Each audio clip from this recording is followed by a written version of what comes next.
Alors pendant que nous on fait la guerre à ce gouvernement, avec tous les blocages qu'on est en train de faire, eh bien vous avez Emmanuel Macron comme ça, tranquillement, pendant que les médias parlent ah bah il neige à Paris, il y a des bouchons, on s'en bat les couilles, en fait on en a strictement rien à foutre.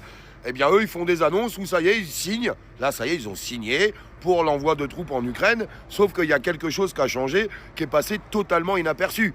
Parce que le discours d'Emmanuel Macron, qui était déjà très très grave, où il fallait s'insurger contre, où il disait on va envoyer des troupes en Ukraine le jour où la paix sera signée, le jour où un traité de paix sera signé. Retenez bien ça parce que sincèrement ça a son importance. Aujourd'hui c'est plus traité de paix, c'est on enverra des troupes le jour où il y aura un cessez-le-feu. Cessez-le-feu ça ne veut pas dire la fin de la guerre. Cessez-le-feu ça ne veut pas dire qu'il y a un traité de paix qui est signé, ça veut dire que c'est encore en engagement. Donc ce qui nous rendra en engagement direct contre la Russie, tout ce qu'on répétait en fait depuis des années, on nous disait vous êtes complètement tarés, vous racontez n'importe quoi, Macron n'enverra jamais de troupes en Ukraine, il n'y aura jamais de militaires là-bas. Bah si, et on le disait. Donc ceux qui attendaient les élections de 2027, rentrez-vous le bien dans le crâne, hein. Il n'y en aura pas d'élection en 2027.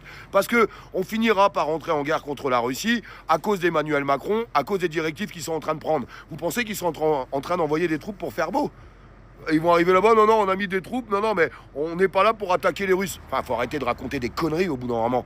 Voilà où on en est aujourd'hui dans ce pays. Donc je vous le répète, vous voyez, il y a plein de gens qui se mobilisent déjà sur le territoire parce que la France va très mal, la France s'écroule. Il y a les agriculteurs, mais je le répète, il y a toutes les autres corporations. Il serait peut-être temps d'enclencher. Et puis bientôt, ça sera vos enfants. Ouais, vos enfants, parce que Macron a signé la remise en place du service militaire sur la base du volontariat, sauf s'il y a une crise. Et sauf s'il y a une guerre. Donc vos enfants seront appelés, service militaire obligatoire, et ils finiront là-bas. Parce que c'est ça la vérité. La vérité, elle est là, je suis désolé de vous le dire. Tout ce qu'on dit depuis des années, à chaque fois au début, on est pris pour des fous, et puis à la fin, les gens finissent par dire bah merde, tout compte fait, ils avaient raison. Bah voilà, on en est aujourd'hui. Quand on parlait du Mercosur, bah vous voyez, aujourd'hui, on est sur le terrain contre ça.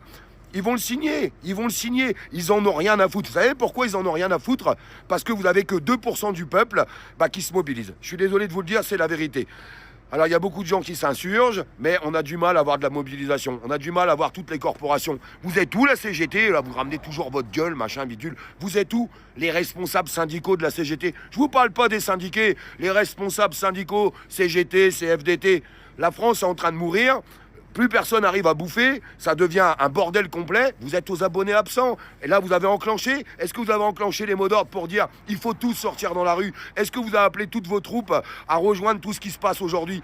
Non, tout le monde va continuer de crever dans ce pays. Et en fait, on en est là. On en est là. Donc on finira en guerre, il n'y aura pas d'élection. Ils finiront par envoyer nos gamins là-bas sur le front. Et puis nous-mêmes, ils reviendront dans des boîtes en bois parce que c'est comme ça que ça va se passer. Mais je sais pas, j'ai l'impression que ça choque plus personne. Moi, j'ai des boules. Je vous le dis honnêtement, j'ai les boules.